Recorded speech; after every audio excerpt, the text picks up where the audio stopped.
actividad. Buenas tardes a todos, todas y todes. Primero que todo, igual agradecer su presencia a quienes están viendo la actividad en estos momentos por la transmisión de YouTube. Me presento, mi nombre es Gabriela Gamonal, soy estudiante de Antropología de la Universidad de Concepción de Chile. Aquí esta actividad en realidad surge desde el colectivo Antropología Popular en colaboración con nuestra invitada que posteriormente vamos a presentar, junto con Paz Palomera, que es mi compañera también del colectivo. Vamos a ser las moderadoras de esta instancia, que surge en conmemoración al 30 de agosto, el Día Internacional de las Víctimas de Desapariciones Forzadas. En realidad primero para contarles un poco, para quienes no conozcan sobre el colectivo, em, este es un espacio de organización estudiantil donde participamos estudiantes eh, de la Universidad de Concepción específicamente, y de la carrera de antropología también, solo de antropología. Este año estamos cumpliendo en realidad 10 años de trabajo de organización estudiantil. El colectivo nace en el 2011, en el contexto de movilizaciones estudiantiles a lo largo del país, y el trabajo básicamente que realizamos y que hemos realizado todos estos años se centra básicamente en reflexionar, en generar críticas, en organizarnos también contra el sistema capitalista y las repercusiones que trae la educación, en la salud, en el medio ambiente, en el trabajo, en todos los ámbitos. En realidad visualizamos que existen contradicciones, que existen desigualdades, existe miseria. Por ende, nuestro trabajo igual se extrapola a esos ámbitos. Como colectivo siempre hemos conmemorado este día, es importante para nosotros, ya que consideramos que es de suma importancia no olvidar, exigir justicia, y reparación también por quienes ya no están y por quienes no sabemos dónde están. Creemos que esto es necesario para mantener la lucha de aquellos que también es nuestra lucha en ciertos puntos, y sobre todo cuando presenciamos o hemos visto a lo largo de la historia hechos tan crudos como el que nos compete hoy día. Entonces, hoy día, 29 de agosto, damos inicio al ciclo conversatorio, cuyo tema va a ser el recuento del caso Ayotzinapa, a casi 7 años de lo sucedido en septiembre de 2014. Ahora explicaré un poco la metodología de esta actividad, que consiste en una breve contextualización del día. Luego, nuestra invitada, Carmen Chinas, va a exponer sobre el tema mencionado, y después de eso habrá un espacio para las preguntas que puedan ir dejando en el chat de la transmisión de YouTube o también en el chat de Zoom, para finalmente dar cierre a la actividad con una serie de reflexiones o aquellas discusiones que podamos levantar en base a lo conversado hoy día. Así que ahora le doy el paso a mi compañera Paz para que pueda contextualizar un poco del tema que nos convoca hoy. Así que eso. Muchas gracias.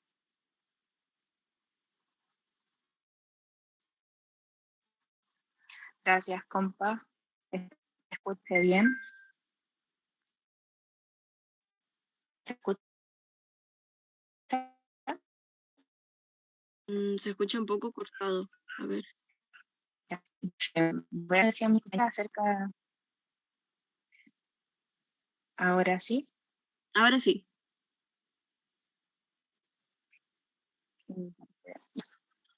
Bueno, se considera desapariciones forzadas que se arreste, detenga o traslade contra su voluntad a las personas o que ésta resulte privada de su libertad de alguna u otra forma particulares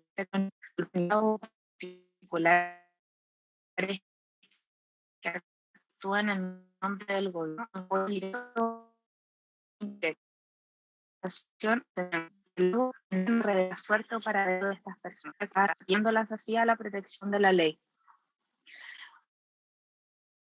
La desaparición a menudo es comunidades. El problema mundial no es único de una región concreta en el mundo. Las desapariciones forzadas, que en su día fueron principalmente producto de dictaduras militares, pueden perpetuarse hoy día en situaciones complejas en conflicto interno, especialmente como método de represión de los oponentes. También se conmemora el Día del Detenido Desaparecido. Opa, chuta. Voy a esperar un poquito a ver si se estabiliza un poco la Igual, conexión. sí, igual Ustedes ahora me se estaba avisan. escuchando mejor. ¿Paz? Mejor. Ya. Voy a seguir entonces. Sí. Bueno, también. ¿Sí? ¿Se escucha? ¿O... Sigo, vale. El Día del Detenido Desaparecido, que es una práctica violenta estatal que se relaciona inmediatamente a la dictadura, pero de la cual la democracia actual no ha estado exenta, e incluso con un caso ocurrido en la revuelta de octubre del 2019 en nuestro país, el cual, al igual que los demás, tiene relación directa con el actuar de Carabineros y no ha sido aclarado hasta hoy. Según Amnistía Internacional, la desaparición forzada de personas ocurre cuando agentes del Estado las detienen por la calle o en su casa y después niegan o rehúsan decir dónde se encuentran. Esto es un delito de derecho internacional. Al igual que las detenciones masivas, allanamientos y represión, es una práctica que utiliza el Estado y sus agentes para sembrar el terror en las distintas personas y comunidades, como ya lo veníamos diciendo.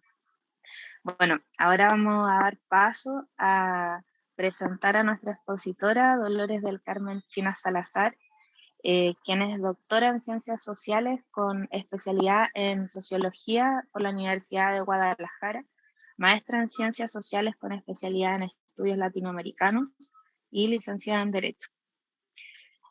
Como profesora de la Universidad de Guadalajara, ha colaborado como docente y en la elaboración de programas educativos en el Instituto Tecnológico de Estudios Superiores de Occidente, conocido por sus siglas como ITESO. También dirigió el proyecto Arte y Cultura de Paz para la investigación e intervención en espacios comunitarios que propician en los niños el acercamiento a nuevas formas de convivencia social que pueden prevenir la violencia. Además colabora en el espacio editorial de opinión en el periódico El Diario NTR de Guadalajara, columna Humanitas. Desde mayo de 2019 ejerce como coordinadora del Laboratorio de Conocimiento y Visiones de Paz del CALAS en Guadalajara. Bueno, sus líneas de investigación son en derechos humanos, género, violencia, prevención social, exclusión y cultura de paz. Entonces, profesora, le damos la bienvenida y las gracias de antemano por estar en este espacio. Es todo suyo el micrófono. Muchas gracias. Muchas gracias a todas, a todos los que nos siguen en YouTube y pues a todos quienes estén interesados en seguir esta grave problemática que se vive en América Latina, que se vive en México. Y como ya lo señalaba Paz, pues la desaparición forzada es un crimen de lesa humanidad y el día de mañana, que es 30 de agosto, se recuerda al detenido desaparecido o a las víctimas de este delito, que es la desaparición forzada, y que, como ya explicaban sus compañeras del colectivo de antropología popular, pues es esta que se produce cuando agentes del Estado o por orden de agentes del Estado va a retener contra su voluntad a las personas y bueno, muchas de estas personas no logran regresar a casa. Lo que yo les quiero contar es un poco lo que ha pasado en estos largos 7 años en que desaparecieron 43 jóvenes estudiantes mexicanos normalistas rurales. Les contaré un poquito cómo es esto de la normal rural y bueno, lo que ha avanzado y los obstáculos para la investigación. Les agradezco que en el momento en que haya alguna duda, una pregunta, la puedan ir poniendo en los espacios de las redes y bueno, al final las compañeras del colectivo me indicarán para poder responder o si es necesario ampliar algún aspecto. Bueno, hay una imagen en nuestra universidad visitando los padres y para explicar el tema y pues para reiterar la exigencia de verdad y justicia. Esto fue antes de la pandemia. Y bueno, hablar un poco de los momentos claves que ha habido en México sobre personas desaparecidas, porque si bien compartimos con América Latina muchos de los problemas en materia de seguridad, de represión, hay ciertas particularidades para el caso mexicano. En el México del siglo XX no tuvimos un proceso de dictaduras militarizadas como sí sucedió en otros países como en Chile, en Argentina, en Guatemala. En el caso mexicano no hubo un proceso así. O sea, formalmente, después de la revolución de 1910-17, hubo un proceso de ascenso de la democracia y gobiernos que se renovaban a través del voto popular. Sin embargo, a pesar de que no compartimos con América Latina la existencia de una dictadura como tal en las décadas entre los 50 y los 70, sí hubo en México un periodo conocido como la Guerra Sucia. Esto es la persecución política que se hacía a la disidencia, principalmente a los líderes estudiantiles, a los jóvenes que pensaban distinto a lo que algunas autoridades de carácter local podían pensar que era lo correcto. Pues este periodo que se vivió en México y que tiene como su punto más fuerte de conflicto en la represión al movimiento estudiantil de 1968, es como el primer momento en que en México se habla de detenido, desaparecido y de jóvenes desaparecidos. Después de este momento en donde el componente es principalmente ideológico o político y como una respuesta ante alzamientos armados de guerrilla urbana en México, el otro gran momento en donde identificamos conflictos en materia de desaparición de personas es la llamada guerra fallida o estrategia de seguridad fallida por un presidente de derecha de 2006 que dice él le va a declarar la guerra al narco y lo que sucede es un contexto de violencia inusitada en el país en donde el saldo en víctimas civiles supera los 200,000 muertos. O sea, fue un baño de sangre esta estrategia fallida de seguridad llamada la guerra contra el narco que impulsó el gobierno del presidente Felipe Calderón en México a partir de 2006 y continuó el gobierno posterior. Fueron alrededor de 12 años de esta política y bueno, en el presente seguimos padeciendo las consecuencias de esta política fallida en materia de seguridad. La desaparición de los normalistas, como bien se decía, es en 2014 y después de esta desaparición tan dramática de los 43, se visibilizan las luchas de colectivos a lo largo y ancho del país, sobre todo de madres que buscan a sus hijos, a sus compañeros, porque el problema de la desaparición de personas es generalizado en todo el país. No es solo Ayotzinapa, son más de 90,000 personas desaparecidas y bueno, hoy sale una nota en uno de los diarios principales que México es el país de América Latina en donde más desaparecidos hay. Esto no es que no hubiera antes de Ayotzinapa, ya había colectivos y grupos de mujeres buscando a sus hijos, lo que es que no están visibles, sino hasta que pasa lo de los 43. En el contexto de la llamada guerra sucia, pues lo que se decía de los jóvenes era criminalizarlos, o sea, señalar que eran terroristas, que eran delincuentes, que había que tomar mano dura contra ellos.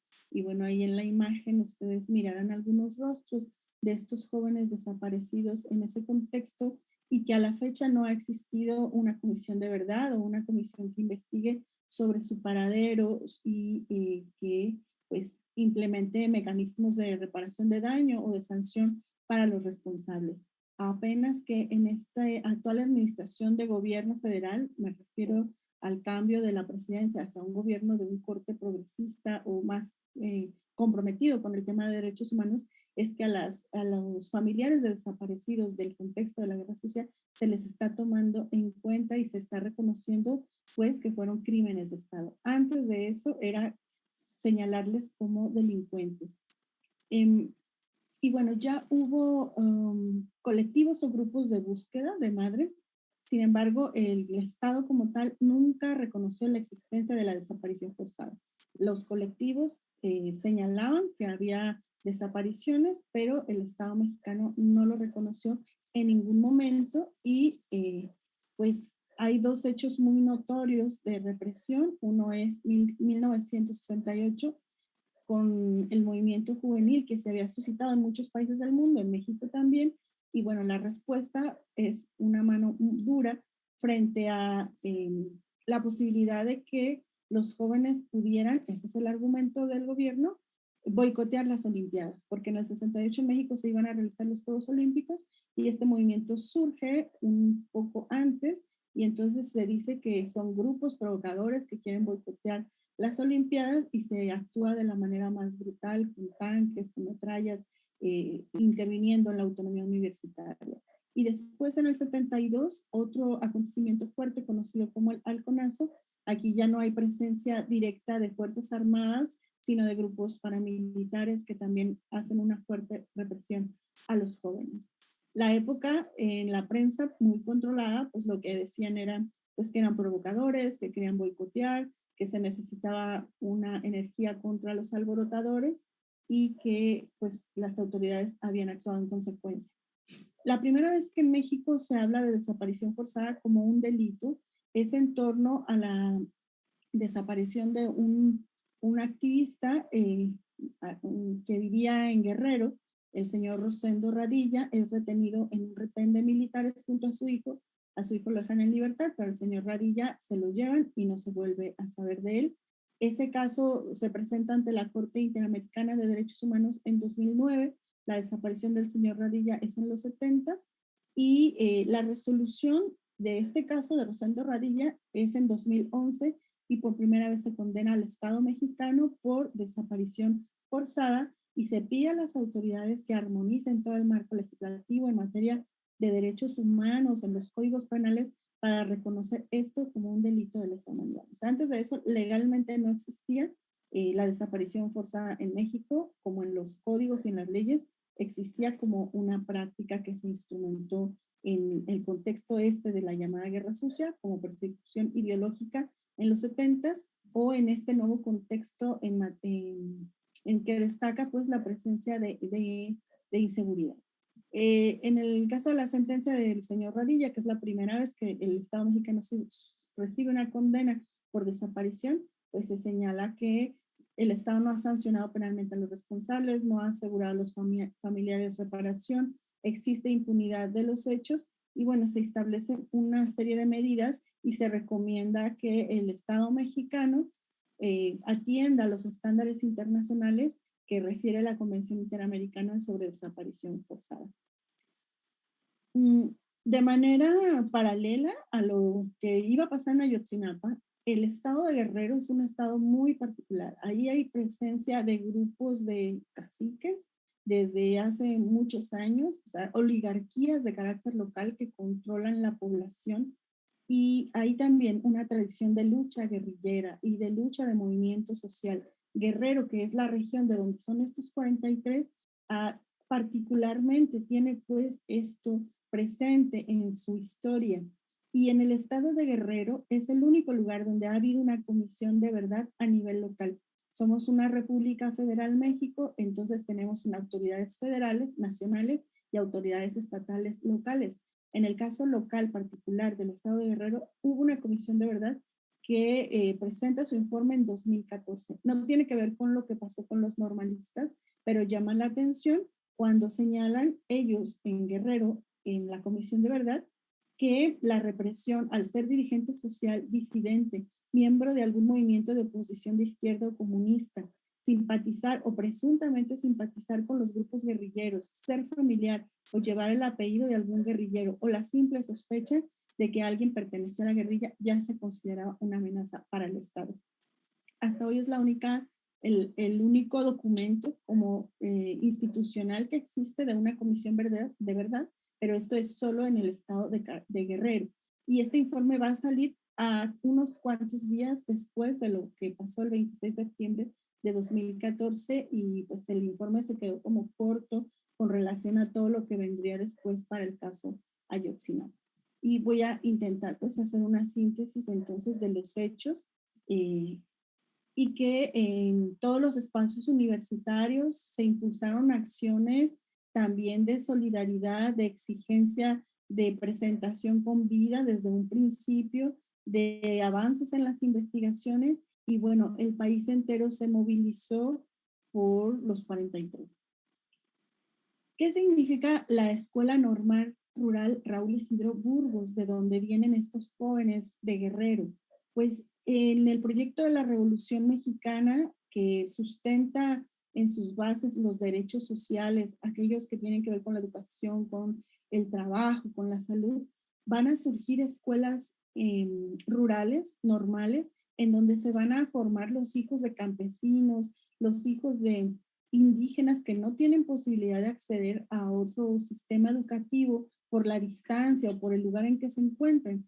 Pero estas escuelas normales rurales no es solo para brindar cobijo a quienes son menos favorecidos económicamente, sino que también tienen un proyecto social. O sea, ahí se les enseña proyectos productivos, se les enseña a trabajar con las comunidades, se les explica que ser maestro no es solo enseñar a leer y escribir, sino contribuir a la organización social. Esas son las escuelas normales rurales de México.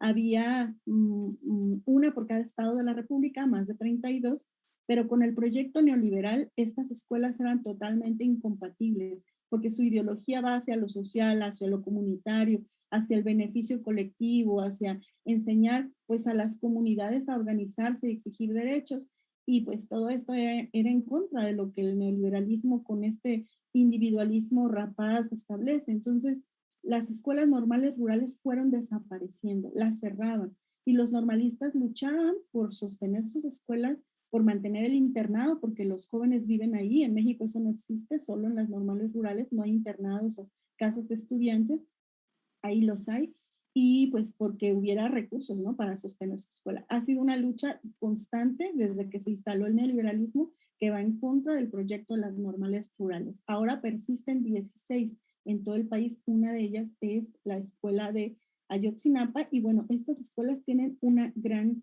tradición de lucha y de organización. Por eso vemos que a 7 años las familias siguen ahí en pie de lucha, los alumnos siguen en pie de lucha exigiendo pues que avancen las investigaciones, y pues este carácter que tiene el normalismo rural que el neoliberalismo intentó desaparecer en México. ¿Qué se dijo en la investigación oficial? Esto fue en septiembre, y la persona que ustedes ven ahí es como el titular de la investigación, que en noviembre intenta hacer algo que acá en México se conoce como dar carpetazo. No sé en Chile cómo se puede decir, sino cerrar la investigación, o sea, ya no hacer nada y echarle la culpa a alguien y decir aquí no pasó nada, adiós, se acabó el asunto, olvídense de él. Bueno, las autoridades en noviembre intentaron dar ese carpetazo a la investigación, señalando que los alumnos habrían sido confundidos con grupos delincuenciales, y que en razón de eso fue esa agresión contra ellos al dispararles en los autobuses, y bueno, que al final su destino fue que el conjunto, los 43, los retuvieron policías de un municipio, los llevaron junto con estos grupos criminales a un barranco y les prendieron fuego, y no quedó ningún resto de ellos. Como prueba presentaron un molar de un estudiante, una muela de Alexander Mora Venancio, y supuestamente la llevaron al laboratorio y verificaron que la genética correspondía a este molar. ¿Qué es lo que pasó realmente? Bueno, los alumnos de la normal estaban buscando autobuses para trasladarse justo a una marcha del 2 de octubre que se realiza en la Ciudad de México.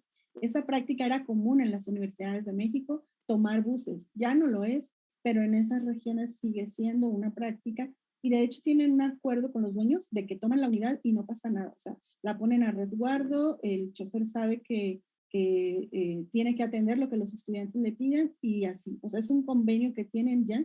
Entonces, esa noche, los normalistas de la escuela de Ayotzinapa fueron a buscar los buses para la marcha, retuvieron uno de ellos, pero traía pasajeros. El chofer les pidió ir a dejar los pasajeros, luego se iba con ellos.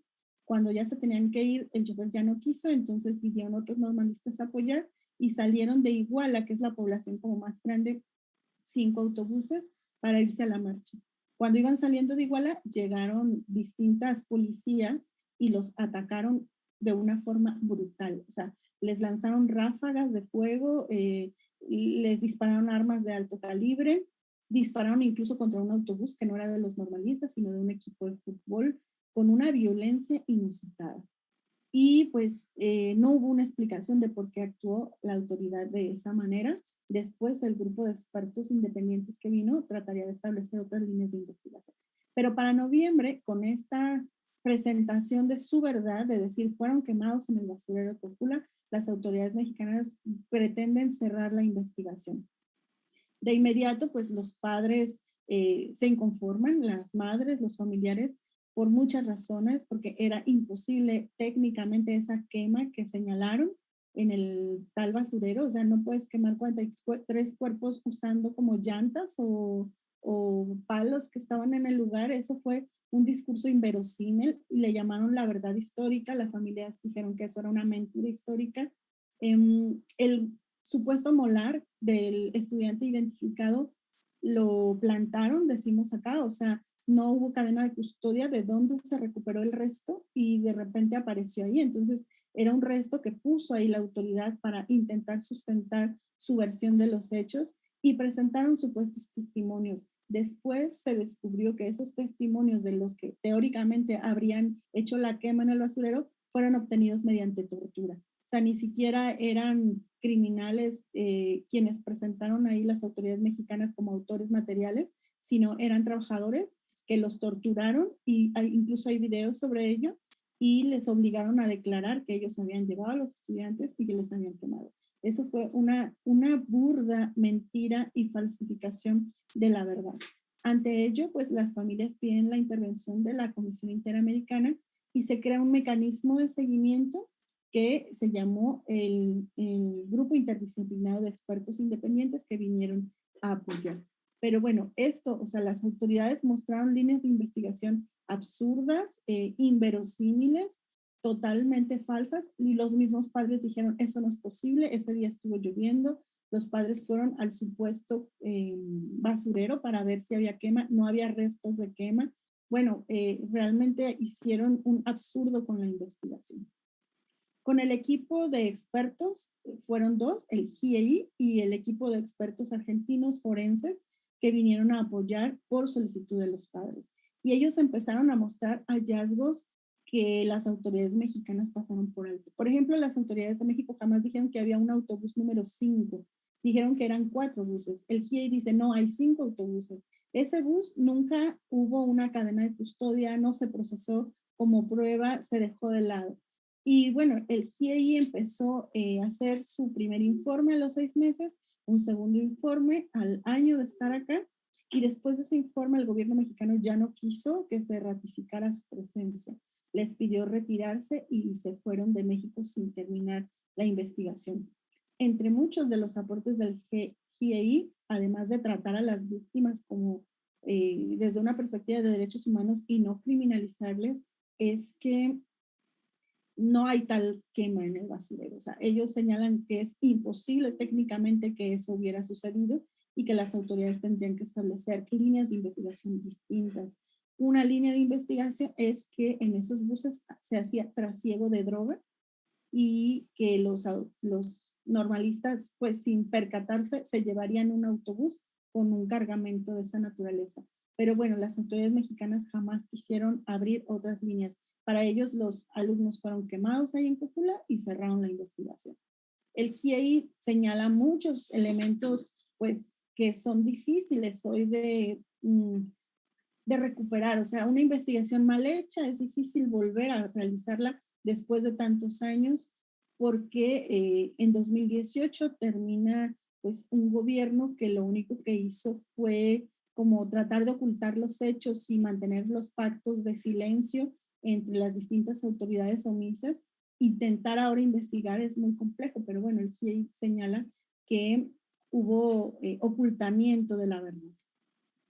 Y después ha habido distintas maneras de probarlo. Esta es una que se llama Plataforma Ayotzinapa, una cartografía de la violencia, que desde una perspectiva forense va a mostrar líneas del tiempo, cuándo pasó, dónde pasó, con base a las cámaras, con base a las fotografías, con base a los testimonios, o sea, una reconstrucción de hechos realizada desde una instancia civil, no institucional, en donde mientras la autoridad dice que se están quemando, apenas los buses estaban saliendo de Iguala. O sea, hay un discurso totalmente incompatible entre lo que la autoridad dijo en su momento con lo que los hechos han estado mostrando, y se puede ver claramente en espacios como este, que se puede consultar de forma pública. Con el tiempo, entonces, se ha sabido que esas confesiones fueron obtenidas mediante tortura. Este informe, que se llama Doble Injusticia, narra todas las violaciones de derechos humanos del caso y cómo a los que se acusaron en su momento sobre responsables, pues en realidad eran personas que fueron obligadas a confesar. Otro informe muy importante sobre este lamentable acontecimiento es las repercusiones o impactos psicosociales hacia las familias de los 43, hacia los sobrevivientes, hacia sus compañeras. Algunos estaban casados, algunos tenían hijos, hijas. Entonces, por primera vez en México se abre una investigación que considere una perspectiva psicosocial. Eso ni siquiera se hablaba, pues, acá en México, que existiera esta necesidad. Y este informe, que es terrible, si ustedes tienen oportunidad de buscarlo, leerlo, es muy, muy fuerte, se llama Yo solo quería que amaneciera, impactos psicosociales del caso, y bueno, va a hablar de lo que ha significado para la salud incluso de los familiares. Hoy en día, 2 familiares ya fallecieron.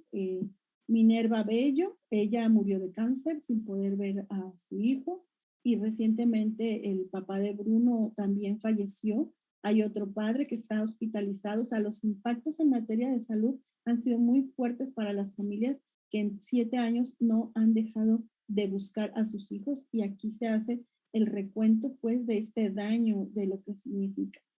Aquí, por ejemplo, en las entrevistas, o sea, se habla de los sentimientos de traumatización secundaria, dice el informe, al escuchar mediante llamadas en altavoz el momento en que los compañeros estaban en los autobuses y pedían auxilio, escucharon las balas, los gritos. La desaparición forzada que viene después de los ataques produjo en los sobrevivientes, se refiere a los normalistas, a los compañeros que estaban ahí, un sentimiento de tristeza, soledad y aislamiento al sentir que perdieron parte de sí mismos. El mantener el reclamo de la búsqueda de sus compañeros le da sentido a los sobrevivientes, pero los invisibiliza. O sea, los que quedaron vivos de esos ataques, las autoridades no les tomaron en cuenta nada. Si tenían efectos secundarios, si habían sido lastimados, esto nunca se abordó, y es lo que muestra este informe. Y bueno, habla de las madres que perdieron a sus hijos ahí, porque hubo 3 jóvenes que fueron asesinados en ese lugar, y entonces una de ellas pues explica en el informe lo que pasa cuando hay un impacto de tanto dolor, ¿no? Dice doña Berta que el dolor y el coraje son su motor de lucha, y la impunidad es un obstáculo para desarrollar su duelo. O sea, mientras no haya justicia, ella dice, pues no puedo dejar que mi hijo y sus compañeros sigan así.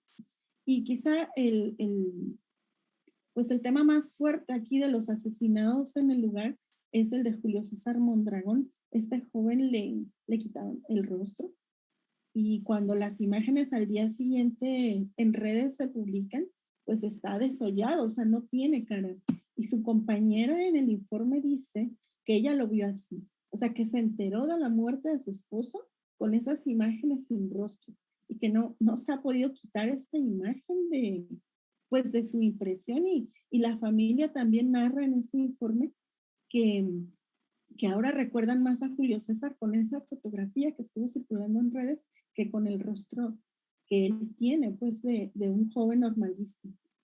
Y entonces este es como quizá el momento más deshumanizado, más terrible de mirar a un joven que sufrió tortura, y una tortura de esa naturaleza. Julio César Mondragón.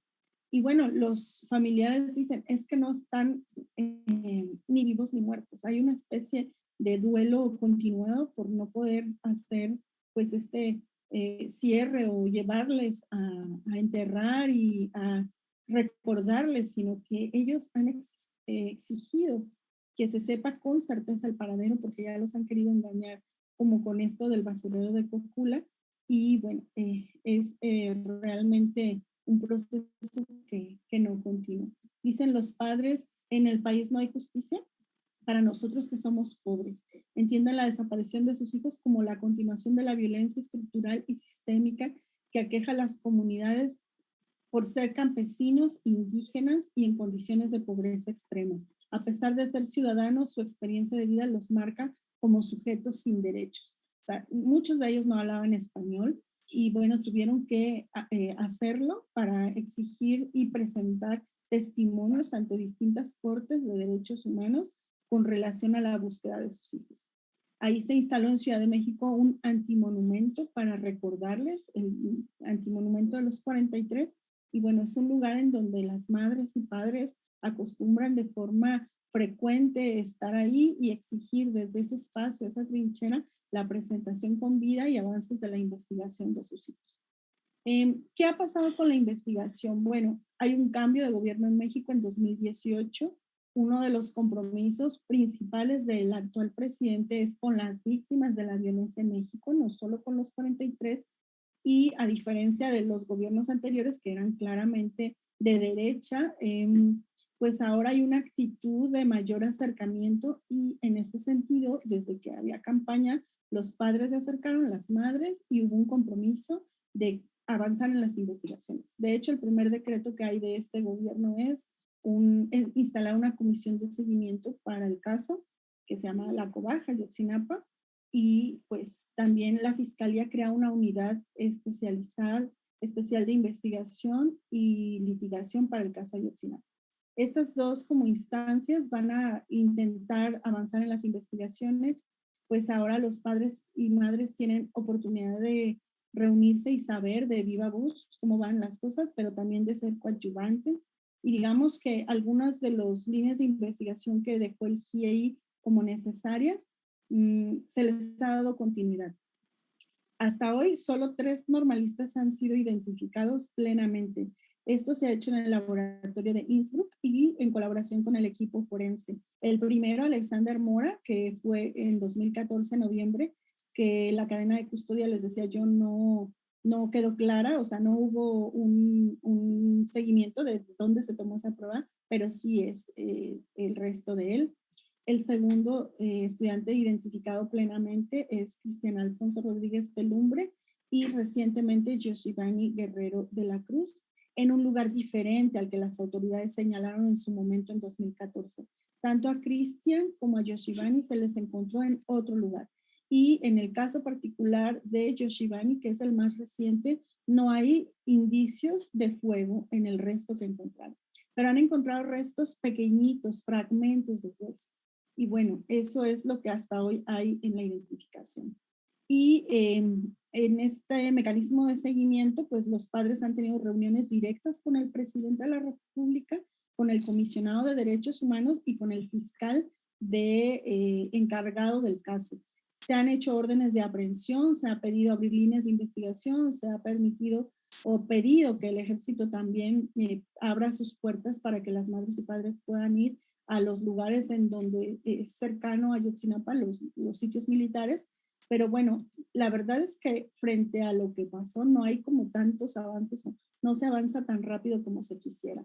Los padres que han dicho, bueno, que lamentan que no se haya hecho posible avanzar, pero tampoco quieren que les digan mentiras o verdades intermedias o verdades hechas a modo como para decir que sí se está haciendo el trabajo. O sea, ellos dicen, nosotros queremos la verdad, pero en base a una investigación, no que nos digan que ya se está haciendo cuando en realidad no tienen las bases científicas como para señalar qué sucedió con los 43, que hasta hoy no se sabe.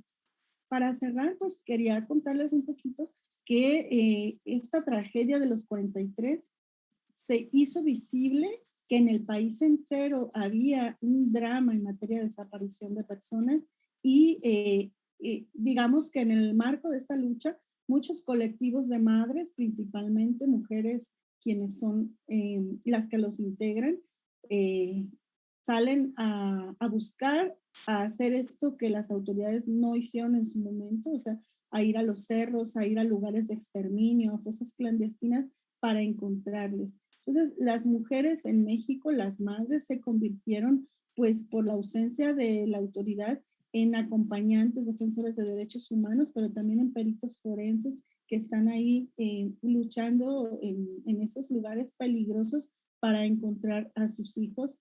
Y bueno, esto es en todo el país. En autoridades locales no buscan, no investigan, no hay presupuesto, no hay personal, no hay voluntad política. A nivel federal ya se instaló una Comisión Nacional de Búsqueda, pero bueno, apenas eso de forma reciente y todavía no es suficiente. Y en materia legislativa también de manera reciente hay avances para crear una ley general y una ley que permita a las familias ser partícipes. Esta ley no fue que la autoridad quiso realizarla, sino que las familias estuvieron exigiendo su participación dentro de todo este proceso con una consigna que se llamó Sin las familias no. Y bueno, gracias a ellas es que existe una legislación hoy general en materia de desaparición de personas, en materia de desaparición forzada por la presión de familias y colectivos. Entonces, este trabajo, pues, en el caso mexicano de los colectivos y grupos ha permitido visibilizar la tragedia. Cuando el actual gobierno toma posesión, el representante de derechos humanos, lo primero que hace es decir, México es una enorme fosa clandestina. O sea, ahora hay un discurso que reconoce al menos la gravedad del problema y que, bueno, todos los días vemos noticias como estas tan dramáticas. 113 cuerpos en fosa clandestina, 119 cuerpos en Morelos, 110 cuerpos en Tonalá y Juanacatlán. La Gallera, un lugar donde se disolvían cuerpos en ácido en Tijuana, fragmentos óseos en un campo de exterminio en Coahuila, y aquí donde yo vivo, una cosa dramática que ya no tenían dónde poner los cuerpos en el forense y los colocaron en trailers, en bolsas de plástico, y los dejaron ahí almacenados en tanto encontraban un lugar donde colocar. Entonces, eso es lo que se vive en México y no es lamentablemente el tema de los 43, después ha habido otros casos, solo menciono dos de aquí de la región donde yo vivo. 3 estudiantes de cine fueron desaparecidos, hubo movilizaciones, marchas, acciones, y bueno, la autoridad de aquí local también dijo algo semejante, que los desaparecieron y los disolvieron en ácido y no se encontraban ningunos rastros de ellos, y con eso cerraron el caso. Y recientemente este año, 3 hermanos, 2 de ellos estudiantes de la Universidad de Guadalajara, uno de ellos músico, fueron sacados de su domicilio por la fuerza y se localizaron sin vida un par de días después. También en esto pues hubo grandes movilizaciones de nuestra universidad, la Universidad de Guadalajara, para exigir la presentación con vida y después para denunciar pues este estado de violencia que pone a los jóvenes en riesgo. Entonces, aquí para cerrar, pues algunas ideas de qué factores perpetúan las desapariciones en México. La corrupción e impunidad, esos serían como los 2 puntos claves. La presencia de organizaciones criminales, el crimen organizado, una inseguridad generalizada que todavía persiste, la legislación que está ahí pero no se instrumenta del todo y muchas autoridades locales no lo hacen. Falta de voluntad de los gobiernos de carácter local, no hay suficiente presupuesto, falta personal especializado, el tema forense está rebasado. Ayer hubo un informe de justo de los grupos de búsqueda de todo el país que presentaron en donde hay más de 50,000 cuerpos sin identificar en México. Entonces, gran parte de los desaparecidos podrían estar ahí. Hay más de 90,000 personas desaparecidas actualmente, pero 50,000 cuerpos sin identificar. No existen políticas de prevención y falta el análisis de contexto para las investigaciones. Esto provoca en la población temor, indiferencia o esto que algunos dicen banalizar o normalizar la violencia. O sea, son tantos cuerpos, sucede tantas veces, es tan cotidiano que como que dejamos de mirarlo y dejamos de pensar que esto me puede pasar a mí o a mi familia y eso pues es muy grave. Y bueno, pues hasta aquí mi presentación y quedo a la orden para poder conversar en los tópicos que ustedes piensen que es necesario detallar más. Muchas gracias. No, muchas gracias a usted, profesora. Bueno, en realidad es difícil elegir las palabras adecuadas para hablar luego de toda esta contextualización de todos estos elementos presentados. Me imagino que igual mis compañeras y mis compañeros del colectivo deben estar igual muy pensativos, muy en la reflexión en torno a todo esto. Creo que igual nos llega de una forma súper fuerte, considerando que igual somos estudiantes, que igual nos organizamos como los estudiantes normalistas de México, como quizás otras personas que igual mencionaba. Creo que es difícil como controlar al final la rabia que se siente, la impotencia, como toda la angustia en el fondo, porque eh, de parte del Estado, de parte de las institucionalidades, nunca, a mi parecer, han existido reales intenciones de investigar y de exigir reparación en torno a estos casos. Eh, Sobre todo igual en Chile, que lo vimos desde en dictadura, lo vimos incluso antes de dictadura y lo seguimos viendo en democracia, se supone. Con la última revuelta que ocurrió hace poco, también hay desaparecidos. Y es súper fuerte al final poder abordar como todas las emociones que desembocan estos casos. Eh, Mencionar también que, bueno, ahora va a venir la etapa de las preguntas para toda la gente que igual está viendo la transmisión de YouTube, para que puedan irlas poniendo en el chat y así la compañera las va a canalizar aquí. Así que eso, voy a darle primero la palabra a la compañera Natalia del colectivo que va a hablar ahora y luego pasamos a leer otras preguntas. Así que eso. Bueno, saludar a todos los que están viendo la transmisión por YouTube, a la profesora sobre todo, que gracias por aceptar ser parte de este espacio que al menos para el colectivo es súper importante, sobre todo conmemorar este tipo de fechas. Y a partir de eso tengo una pregunta que como que siempre siento que es importante, que a través de todos estos casos de desapariciones forzadas, sobre todo, y todos estos casos de violencia del Estado, sobre todo, cuando uno tiene una ideología contraria a esta, ¿cómo podemos seguir movilizándonos con el miedo que estas situaciones presentan en nuestra vida diaria? Ya sabemos fácilmente que para las familias de todas estas personas que han sido desaparecidas, entre comillas, eh, es complicado para las familias, pero también inculca un miedo dentro de la sociedad, ya sea en Chile, en México, en Latinoamérica en general, que casi siempre hay movilizaciones considerando el estado político en el que está actualmente. Entonces, para usted, ¿cuál sería el proceso que uno podría llevar a cabo para poder seguir movilizándose a pesar del miedo constante que existe hasta el momento? Esa es una pregunta muy pertinente y yo hacía notar que no es solo el caso de los 43, sino que hay miles de desaparecidos y que este miedo que señalas hacía que las familias no mostraran sus casos públicamente, o sea, las familias de desaparecidos que no son de los 43, pues, porque se les criminalizaba y se les estigmatizaba y se les decía, bueno, es que si les pasó eso es porque en algo andaban, o sea, algo tenían que ver con grupos criminales y si lo haces te va a pasar a ti. En México han asesinado a mujeres buscadoras, eso ha sido, a mujeres que denuncian los feminicidios de sus hijas. O sea, eso es un riesgo terrible, pero también la respuesta social frente al miedo llegó a un punto de que era como tanto el hartazgo en materia de inseguridad, que el tema de los 43 movilizó a México de una forma como no se había visto antes. Les cuento un poco porque yo estuve en un grupo de profesores y profesoras que no solo acompañamos desde nuestro saber, como en mi caso de derechos humanos, sino acompañamos, me refiero a las movilizaciones también. Entonces, el 26 de septiembre sucede la desaparición, el 27, 28, 29 esperábamos que los tuviera retenidos la autoridad, pero los presentara y no sucedía, o sea, no se encontraba a esos chicos. Para octubre, los padres, a la primera semana de octubre, lanzan este llamado a salir a la calle a manifestarse y hay buena respuesta. Aquí en Guadalajara se organiza una actividad y bueno, en mi caso yo no estaba en la marcha, sino estaban los que les tocaba en la explanada montar el equipo de sonido y esperar a que llegara la marcha.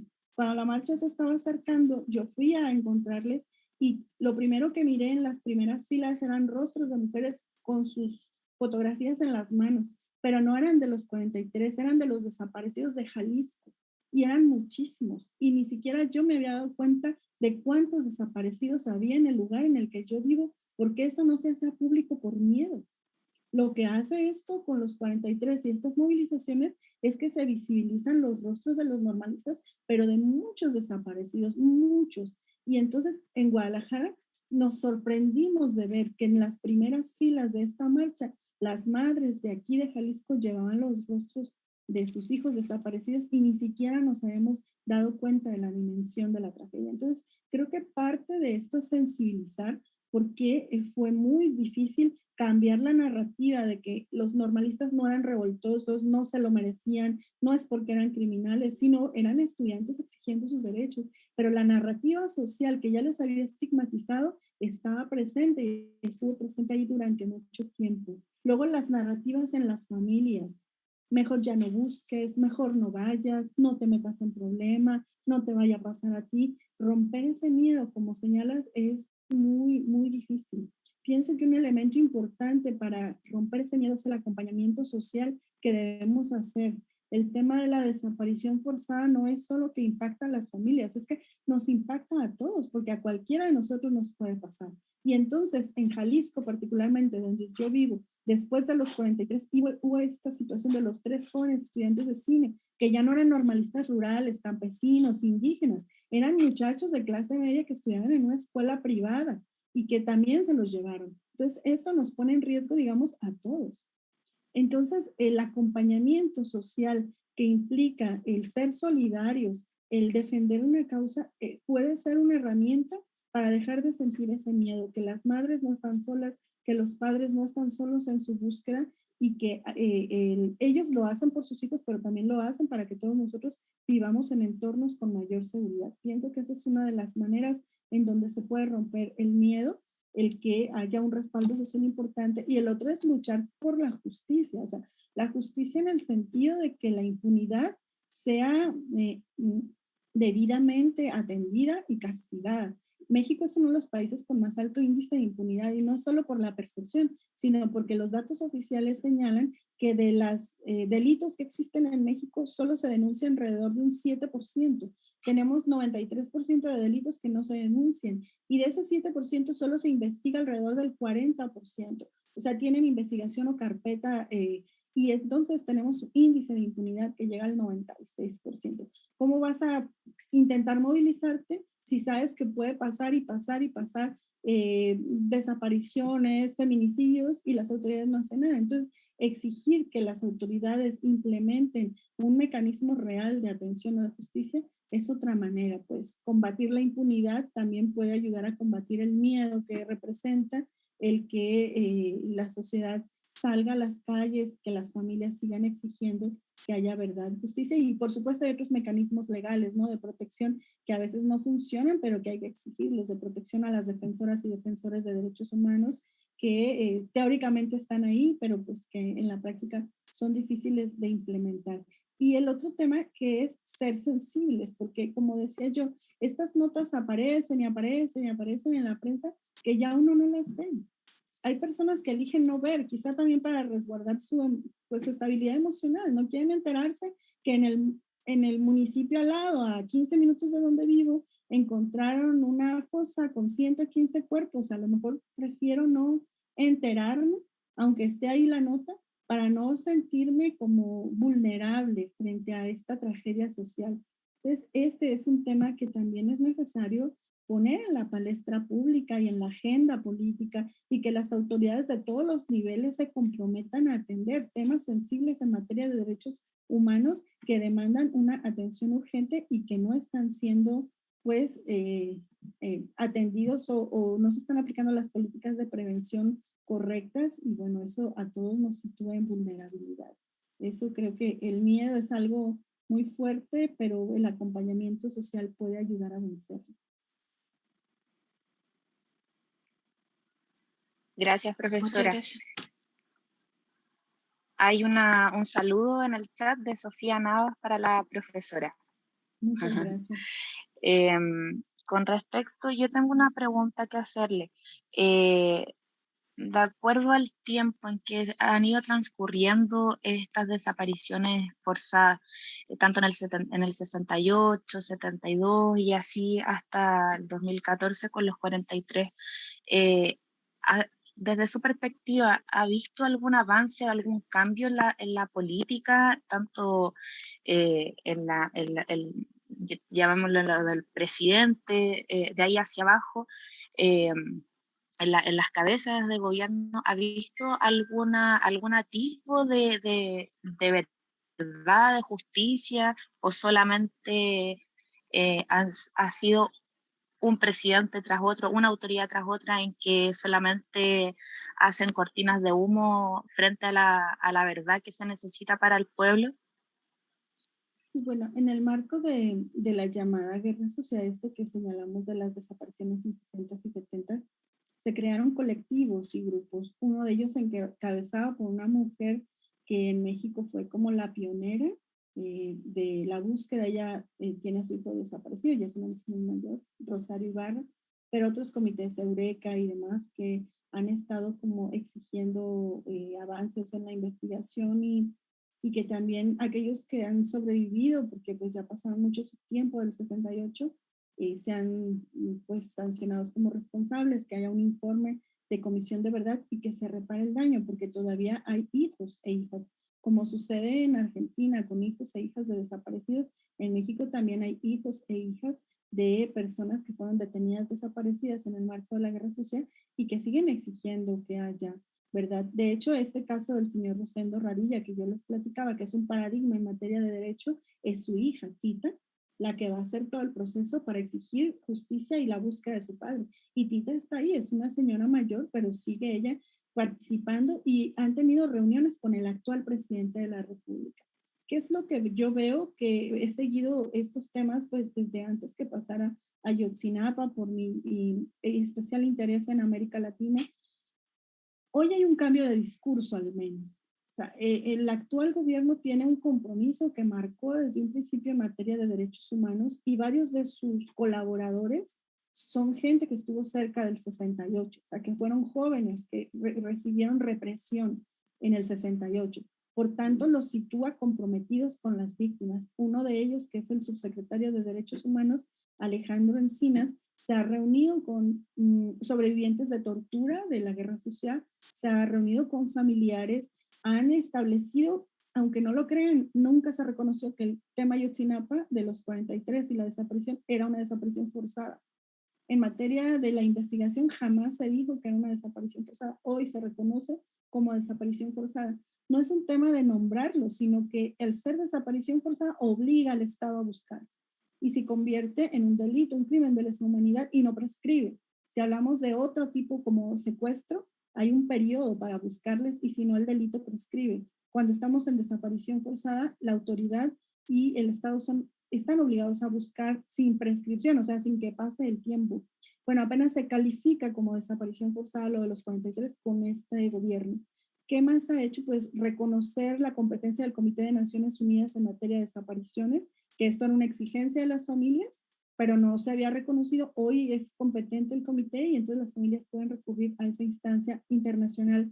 También le ha pedido de nuevo ayuda al GIEI, al grupo de expertos independientes, para que regresen a México a apoyar en las investigaciones. Lo que pasa es que la pandemia de COVID tampoco dejó hacer mucho en el 2020, pero digamos que hoy por lo menos a los sobrevivientes, a las víctimas de estos temas de desaparición forzada, se les ha dejado de criminalizar y se ha abierto una puerta de diálogo, se les ha recibido en el Palacio Nacional por el presidente y por los encargados de derechos humanos, pero todavía no existe un mecanismo establecido, por ejemplo, para una comisión de verdad. O las familias ahora que estamos en el marco del 30 de agosto, las familias de los colectivos de los desaparecidos actuales dicen no hay un mecanismo urgente de búsqueda, de identificación forense que es necesario implementar. O sea, sí hay como un avance en el discurso de esta autoridad federal, pero no hay todavía todas las acciones necesarias para que los procesos de búsqueda sean más expeditos. Muy diferentes en las autoridades locales. Locales me refiero a los estados de la República. Por ejemplo, Guanajuato, que es un estado vecino donde yo vivo, el fiscal dice, no, esos no son problemas que tenemos, aquí no pasa nada, todo tranquilo, y Guanajuato ahora es el estado número 1 en desapariciones y homicidios, pero el fiscal dice no, porque son temas políticos, no quieren reconocer que tienen esa problemática, porque tampoco es que la estén atendiendo. Entonces, y a veces en gobiernos pues que son muy de derecha, se niegan como a colaborar con el gobierno federal que ha cuestionado el neoliberalismo y que tiene una postura más progresista. Entonces dicen, no, bueno, si yo colaboro va a parecer que estoy trabajando con el gobierno y yo desde mi postura de oposición no quiero. Entonces se presta a este tipo de situaciones que ponen a las víctimas en riesgo por temas de carácter político. Pero bueno, sí hay un cambio de discurso. Lo que hace falta es que las acciones logren materializarse.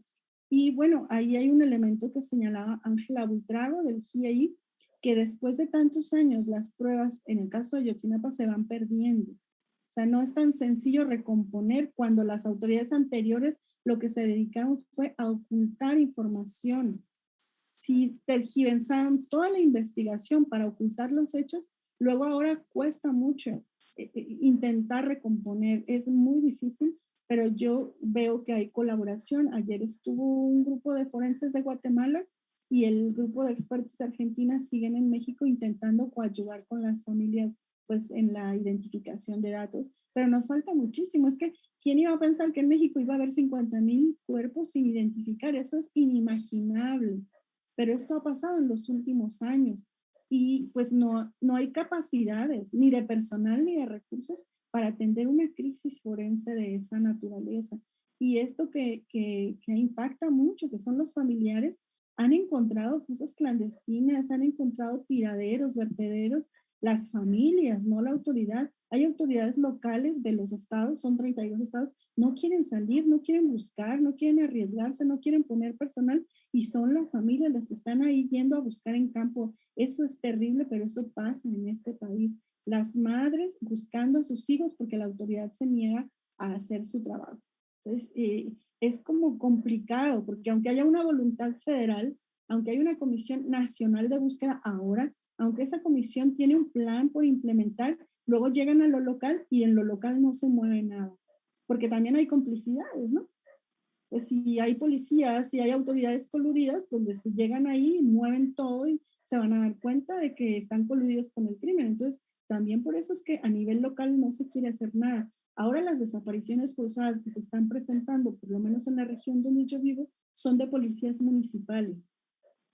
Y entonces retienen a las personas, las desaparecen y hay muchas denuncias, incluso de policías como jefes de brigada o jefes de su unidad, que son los responsables directos de esto. Pero bueno, ahí todavía no avanzan como estas investigaciones para que esto que está pasando deje de seguir siendo así. O sea, lo que quiero decir es que las desapariciones ya no están en el marco ideológico de la persecución política, sino que ahora a cualquier persona la ponen en riesgo de ser un detenido desaparecido por nada, por estar en el momento y lugar equivocado, dicen las autoridades. Y hace falta mucha sensibilización social sobre esto, porque hay todavía quienes criminalizan, quienes estigmatizan, quienes señalan a las víctimas.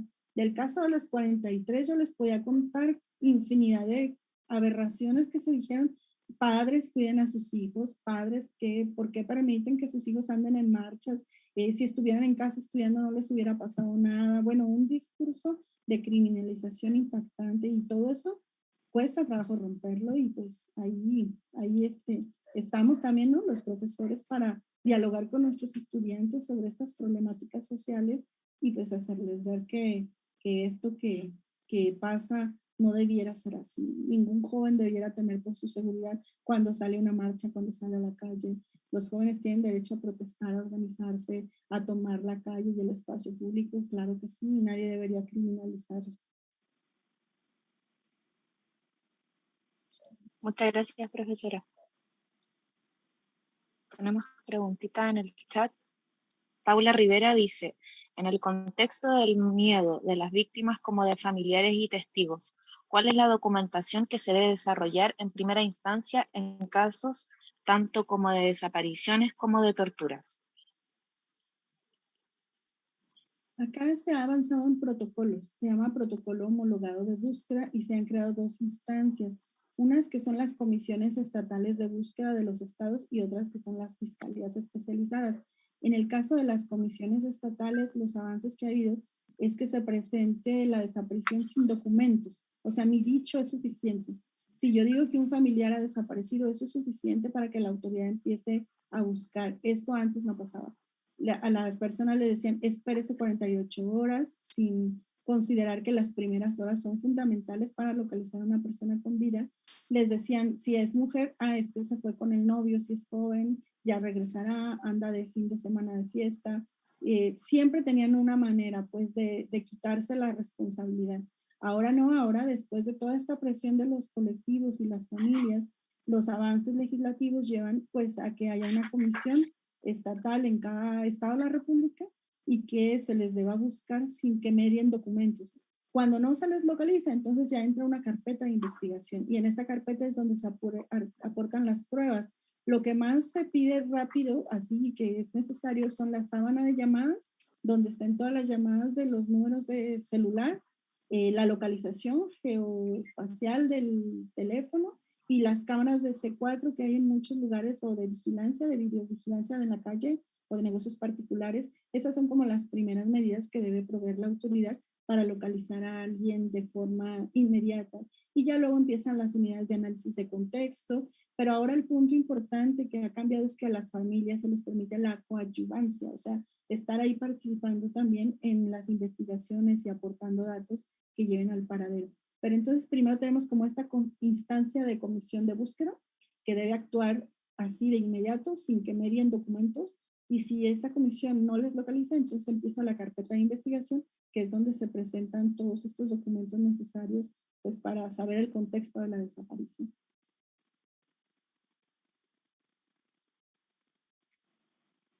Ya, muchas gracias, profesora, por su aclaración. Muy interesante todo esto. Voy a leer otra pregunta que está en el chat de YouTube. Matías Fernández dice, ¿podría contarnos un poco qué ocurre con el accionar de los colectivos, de los familiares en los procesos de búsqueda de los estudiantes? Igual entendemos que abordó un poco de ese tema en la exposición, pero quizás igual complementar un poquito sería interesante. Sí, en los colectivos en general hay distintas posturas. Algunos colectivos decidieron hacer esta búsqueda forense que yo les contaba, que son las madres las que van a los cerros, a los lugares clandestinos, pero hay otros colectivos que han decidido hacer búsqueda en vida, porque uno de los principios clave en la desaparición de personas es la búsqueda en vida. O sea, no se les tendría por qué estar buscando solo en espacios forenses, sino buscarles con vida, porque la mayoría de las desapariciones en México se estima que son en las mujeres jóvenes por trata y en los varones por trabajo forzado. Entonces, es posible que estén vivos, retenidos contra su voluntad.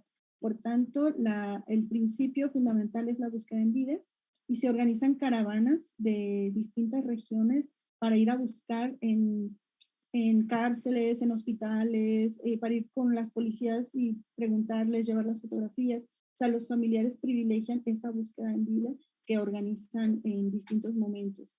Otros familiares también incluyen la búsqueda forense y se han hecho como auxiliar de grupos de expertos que vienen de otros países o de equipos de México también que colaboran con los colectivos para la búsqueda forense. Pero en el caso particular de los 43, desde un principio llamó la atención que los padres salieron como muy organizados. Y esto tiene que ver con la tradición de lucha que yo les contaba de ese estado que es Guerrero. O sea, ahí han recibido como todas las violencias estructurales que pueden existir, la exclusión, la desigualdad, los caciques o los oligarcas que mantienen, digamos, la dominación local.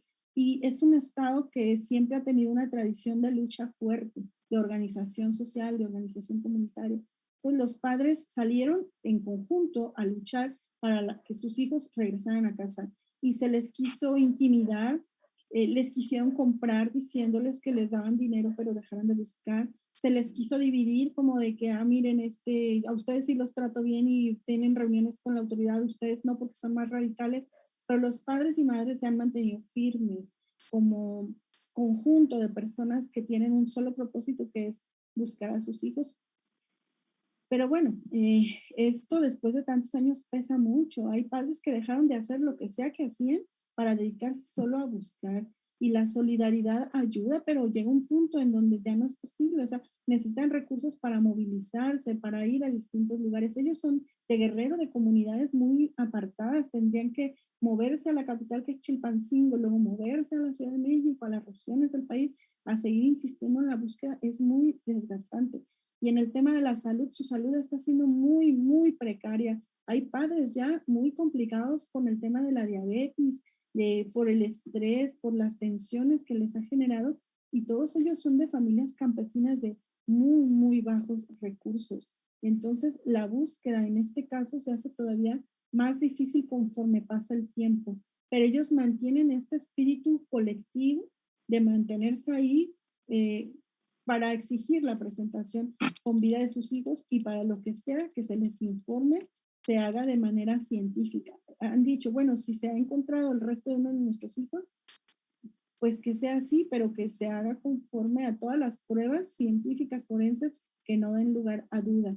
Y los vemos cada mes, hacen acciones cada 26, y bueno, ahora preparándose para este séptimo año sin saber dónde están sus hijos, pues estableciendo posturas y posicionamientos políticos.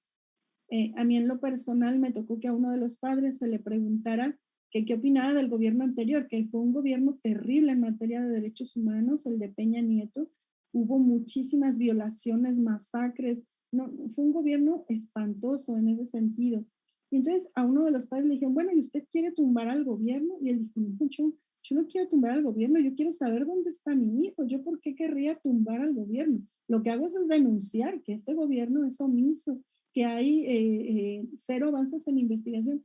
Al final ese presidente del que les hablo, Peña Nieto, le dijo a los padres, ya pasen página, olvídense, ya fueron quemados, no hay otra explicación, dejen de salir, dejen de luchar, por favor, dejen de hacer eso, supérenlo. Eso dijo el hombre, o sea, el tipo se reunió una vez con los padres, ¿no? Fue una cosa nefasta la manera en que les trató y que en general a todas las víctimas de este país. Afortunadamente terminó su mandato en 2018, pero dejó una estela de dolor, pues porque se actuaba con la mayor impunidad.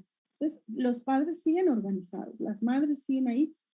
¿Qué ha cambiado con ellos? Pues que ahora son como, no sé, yo diría como expertos en materia de derechos humanos. Yo les he escuchado en las comparecencias ante instancias internacionales y ellos describen, explican, saben sus derechos, avanzan señalando cuáles deben ser las líneas de investigación. Los padres en ese sentido pues han tenido que aprender a marcha forzosa sobre temas de derechos humanos porque pues no se respetaban de ninguna manera cuando empezó esta investigación.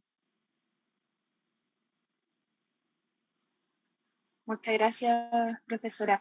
Y con respecto justamente a la presión internacional, ¿realmente hay una presión internacional para con México con respecto a sanciones que realmente hagan moverse al Estado? Yo creo que no. Hubo en un principio, en 2014, porque fue un caso muy, muy visible.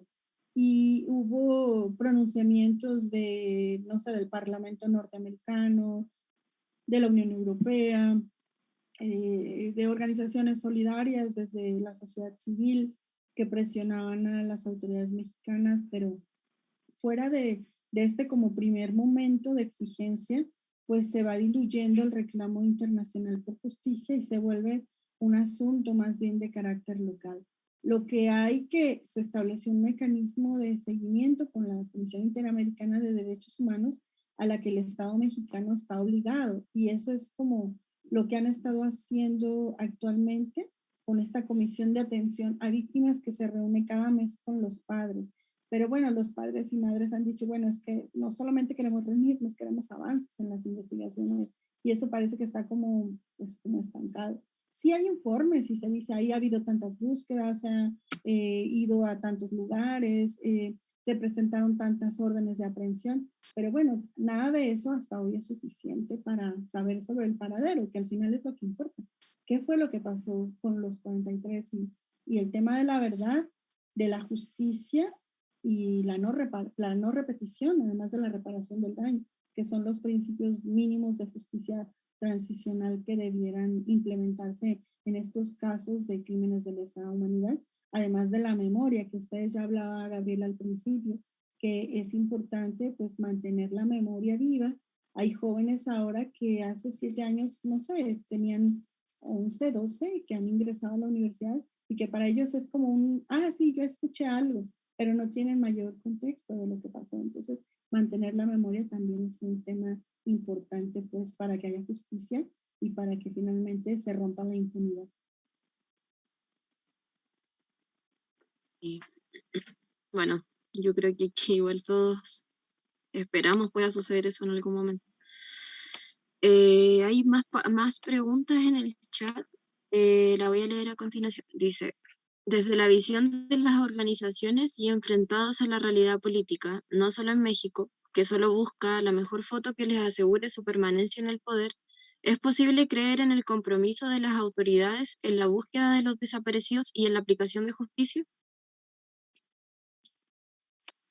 Creo que es muy difícil pensarlo. Les voy a hablar de la cuestión local. Donde yo vivo, Jalisco, es el estado que siempre está en los primeros lugares de personas desaparecidas. Y, por ejemplo, el presupuesto para la búsqueda era mucho menor que el presupuesto de comunicación de la imagen del gobernador. No sé si me doy a entender. O sea, gastaba más el hombre en la publicidad para decir que está haciendo bien las cosas en todos los órdenes de gobierno, pues no en el tema de desaparición, que en la comisión de investigación de las desapariciones. O sea, realmente no hay una voluntad. A lo mejor podrían decir que hay una comisión estatal, pero no se le otorgan ni el personal ni los recursos suficientes para que pueda hacer su trabajo. La crisis forense, eso que les mostré fue real. En los trailers se pusieron los cuerpos en bolsas negras como estas que se usan para colocar la basura y los trailers estuvieron circulando por Guadalajara. Y entonces cuando se dieron cuenta de que el servicio forense había puesto en lugares que no son adecuados ni con el resguardo correcto, ¿no creen que provocó la caída de ninguna autoridad? Nadie renunció, nadie le quitaron su puesto, o sea, todo siguió como si no pasara nada. Entonces, bueno, eso dificulta mucho que realmente haya investigación y haya justicia, porque hay muchos componentes como el que señala la pregunta, que de repente solo dicen alguna frase porque están en campaña política, pero luego no se comprometen realmente con las familias. Miren, aquí y nada más reitero con esto, en Jalisco, apenas este año se aprobó la ley de desapariciones de personas desaparecidas aquí en Jalisco, en lo local. La universidad, a través de mi persona, estuvo colaborando con la instrumentación, pero principalmente con las familias, las que la sacaron adelante. Pero teníamos un rezago legislativo de casi 2 años. Las autoridades de Jalisco tenían que haber sacado esa ley hace 2 años y salió hasta ahora porque las familias estuvieron insiste y aportaron la mayor parte de los elementos que hacen esa legislación adecuada. Pero no fue que la autoridad quiso, es que las familias no se cansaron de insistir. 2 años de rezago legislativo. O sea, lo que tenían que haber aprobado, se tardaron 2 años más en sacarlo. Luego ahora de que lo saquen, que se instrumente, que tenga el dinero y que tenga el personal, es una batalla constante y esta batalla la están dando los colectivos de familias.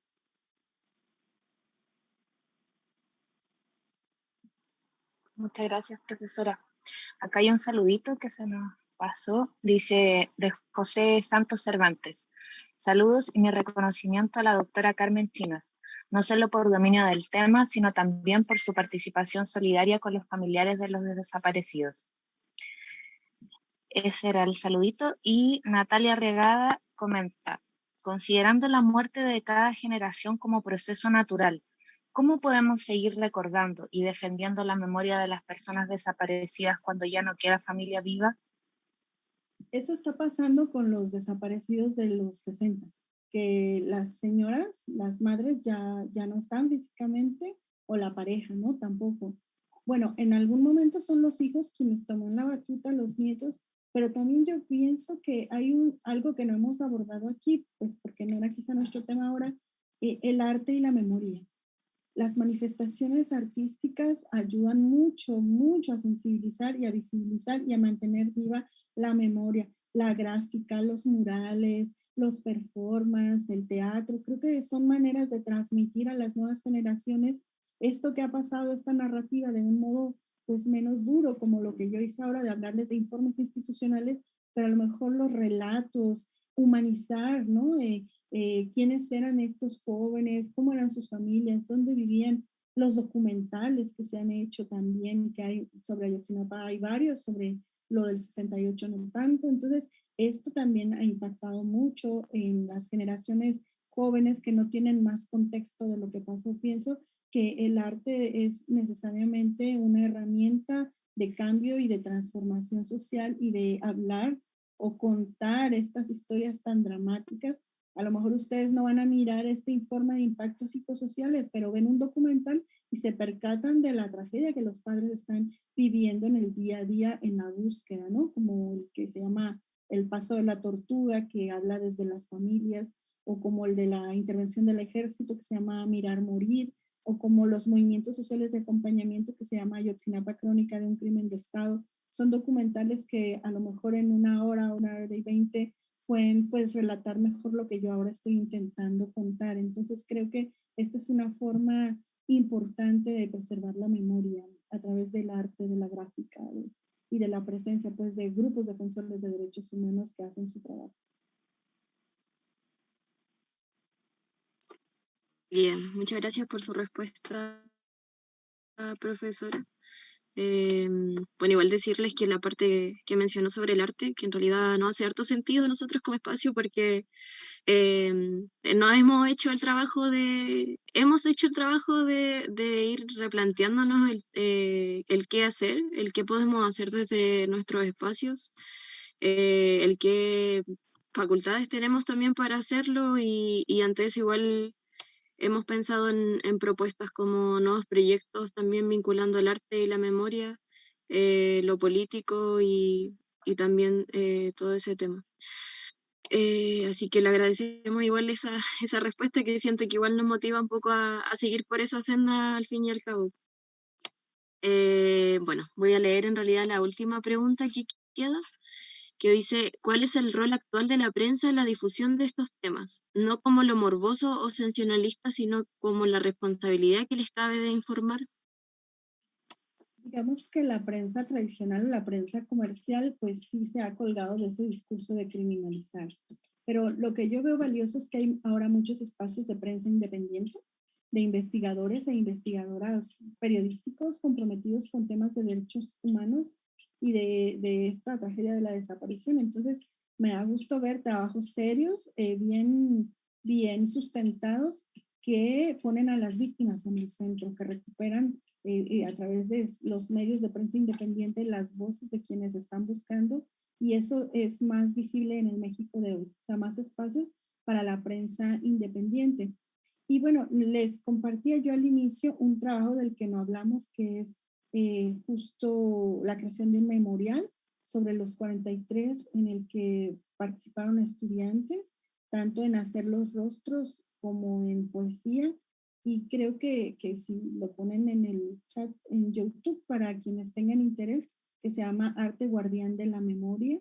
Es un libro pues donde se compiló esta experiencia, en donde se convocó a casi 100 personas para este memorial, los retratos al final de una gira itinerante para distintos espacios en el país. Se entregaron a los padres de los 43 estos retratos de sus hijos, y bueno, pues también fue una experiencia muy enriquecedora, porque pues a lo mejor los retratos no tienen tanta, o no están realizados por profesionales de la pintura, sino por estudiantes, y les da mucha riqueza y mucho valor, porque cada uno de estos chicos que participaron se les explicó quién era el normalista, dónde vivía, el contexto de su familia, y en base a esta historia es que se inspiraron para hacer el retrato. Entonces creo que es una obra que en su conjunto significa pues un aporte valioso que vincula justo cómo los universitarios podemos involucrarnos en esto de preservar la memoria y sensibilizar y visibilizar la lucha y ser solidarios. Ese es un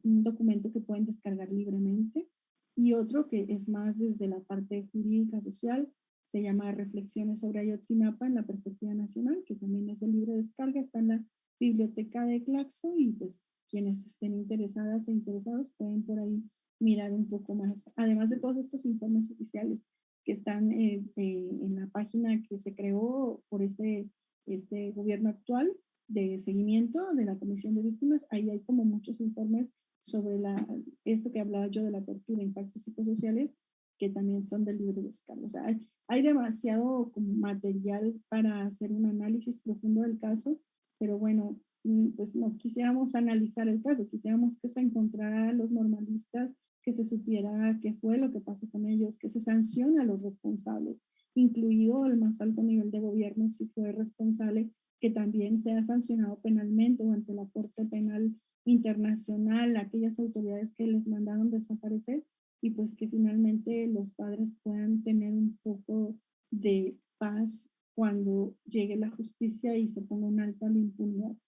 Los padres y las familias, y pues por supuesto es una herida que sigue abierta porque no sabemos qué pasó todavía. Aunque haya buena voluntad ahora, tampoco es que se ha avanzado en la investigación. Entonces, pues estamos ahí como esperando que finalmente sepamos la verdad, que haya justicia, no importa si es el presidente anterior, si es responsable pues de pagar por los crímenes, y creo que romper la impunidad es un pendiente que tenemos como mexicanos. Muchas gracias, profesora. Vamos a leer lo último del chat de Mapuche 500. Me sumo a los agradecimientos a la profesora, al colectivo y todas las organizaciones y personas valientes que no callan. Muchas gracias, compa. Un saludo para ti. Y bueno, le queremos pedir las últimas, algunas palabras de cierre orientadas a como estudiante, usted una gran profesora. ¿Qué nos podría decir como palabras de cierre para alentarnos un poquito quizás desde su lucha y su reconocimiento como en toda esta labor tan ardua, difícil, pero muy valiente y valerosa? Pues más bien les quiero expresar mi reconocimiento a ustedes, porque estar organizadas, tener 10 años en su colectivo no es una tarea nada fácil. También Chile ha pasado por momentos muy duros, por movilizaciones sociales en donde ha habido una fuerte represión por parte del Estado, y aún así vemos a los jóvenes salir una y otra vez a la calle, vemos a las jovencitas exigir pues que no den marcha atrás en los derechos que han logrado en la constituyente, en temas como el derecho a decidir sobre nuestro cuerpo. Creo que también las estudiantes y los estudiantes chilenos han dado pues una lección de lucha y de persistencia a América Latina, y en ese sentido pues yo reconozco esto de los jóvenes, ¿no? Que insisten, que permanecen, que no se callan, y que son solidarios como ahora, que bueno, dicen, nosotras estamos en Chile, pero queremos visibilizar los temas de desaparición forzada en América Latina, no solo en su país, y creo que eso es importante, que también se pueda entender estos puentes de los jóvenes de América Latina para visibilizar, ¿no?, su accionar, su lucha, y compartir sus buenas prácticas, como esto que contaban, que están impulsando con el tema del arte.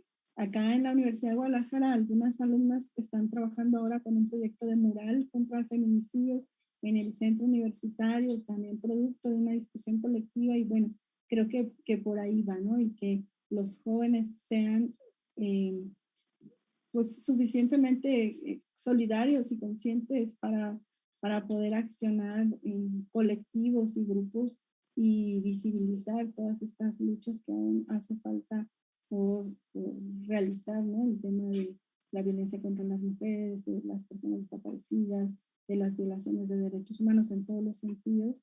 Creo que es muy valioso el trabajo que ustedes realizan, y en ese sentido va de este lado el reconocimiento para ustedes y para las jóvenes y los jóvenes chilenos.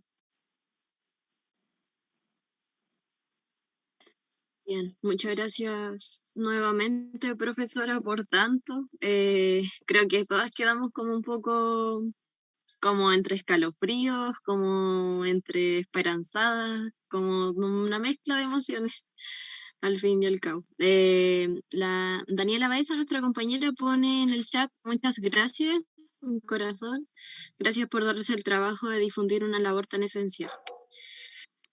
Y lo mismo en realidad decir, pues, nos alegra, nos conmueve también saber que en otros países también, estando quizás tan lejos, pero a la vez tan cerca, gente como usted y más personas también siguen en esa noble labor al final de exigir justicia y recuperación al final por todos los caídos y caídas. Así que eso, agradecer nuevamente.